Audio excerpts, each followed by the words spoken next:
Spencer introduced a new concept. He now comes and moves from the blue tent, divide the country into sheep and goats.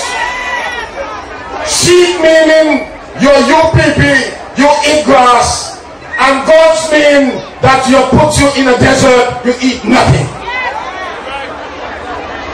Then Wilma Daniel stood up in this country and told all of you here in Antigua and Barbuda, all of us, tell the Prime Minister he must rule with an iron fist. He did not say rule according to the laws of Antigua and Barbuda. He said you must rule with an iron fist like Saddam Hussein and all those dictators in the world. I tell you, sometimes you only let these half-witted, dunce-head people from this country who never had a proper job in their lives, and as soon as they become ministers, they become little gods. Teach you that if you are their slaves, they're supposed to be your servant, and then when they're elected, they become your masters. We're going to bring that to an end on March the 12th. Then, just recently, Brother B made a statement, and let me tell you something. That statement Brother B made was not condemned by the UPP party. It was not condemned by the Christian Council. It was not condemned by the Chamber of Commerce. All of them remained silent. But what Brother B said is exactly what Bowen Spencer and the whole gang have in their minds. And I'm here to remind you tonight, because as far as I'm concerned, I will tell you this: I yield no turf to anybody who wants to deny me my freedom in this Antigua and Barbuda. Not a man would ever succeed in denying me my freedom. And I want to urge you tonight that on Thursday, the Deliverance March is about this very issue. Brother B said that when the UPP wins and they form government, which will not happen, that he is going to go to his ministry and he's going to round up all the bird people and send them home and finish birdism once and for all. You all don't remember Mansour said that BC Bird was to be put in the dustbin of history? You all don't remember that? You all don't remember the greatest hero that we have had in our lives in Antigua and Barbuda? The man who sacrificed everything. Mansour said that he must be put in the dustbin of history.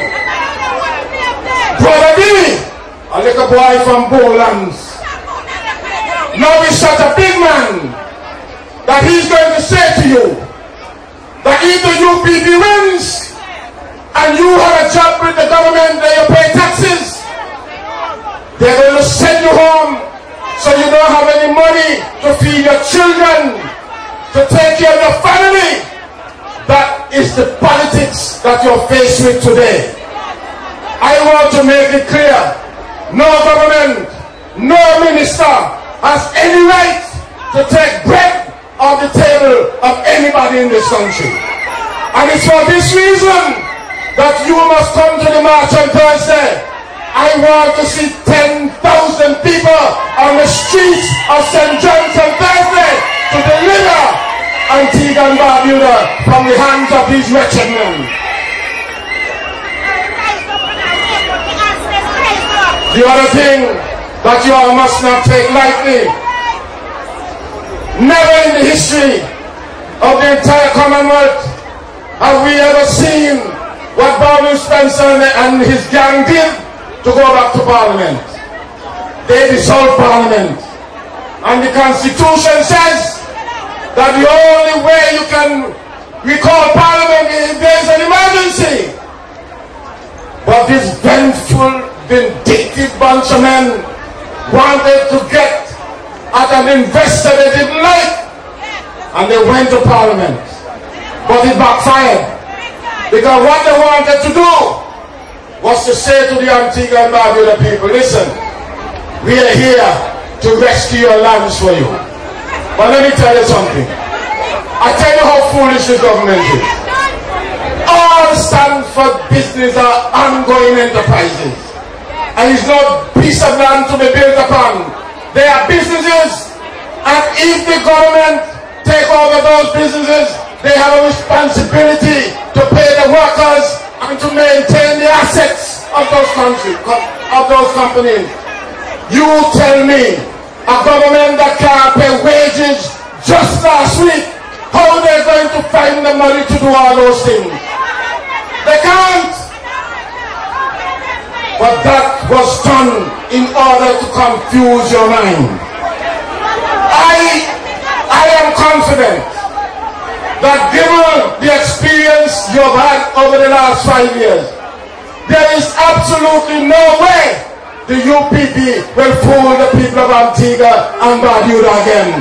You have to tell me tonight, are you going to allow the UPP to fool you again?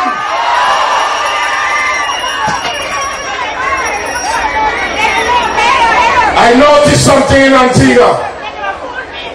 I've fought many elections, but I've never seen the involvement of young people more than this particular election. And let me give a hand of a round of applause to our young people. The UPP has made you angry. The UPP has threatened your future, and you have stepped forward to grab your future. And I want to congratulate you all. But let me say this, they have some little ones, 7 and 8 year olds, that are now even becoming involved in politics. And you want me to tell you why? I'm going to tell you all why, because I will tell you this, very few things miss me in politics. What is happening in Antigua and Barbuda with the families, the hardship, the young children are hearing their parents, and when you say you don't have money to buy food when things are hard, the 7 and 8 year olds are hearing it. And I'm seeing a lot of little children standing up now, and they're saying, Labour, Labour, Labour, Labour. I see little children come up to me, they want a red shirt. Well, let me say this. When you hear the politics get so bad, that the children of 7 and 8, instead of learning to read and write, have to be thinking that they have got to understand the suffering of their parents. Some of them don't have food. One young child said to her mother, listen to me, I am going to eat less because I know you don't have enough food in the house for us. Can you imagine that? A 10-year-old child telling the mother, I am going to eat less because you can't buy enough food to feed us. These are the issues. And let me tell you something, comrades. Let me tell all of you here, those of you who might still be looking for a message. Many times in our political experience, we have to deal with the issue of whether or not a government is going to engage in programs to develop you, your children, let you earn some money to hold on to your home, let you earn some money so that you can educate your child. But the politics we have today goes beyond that.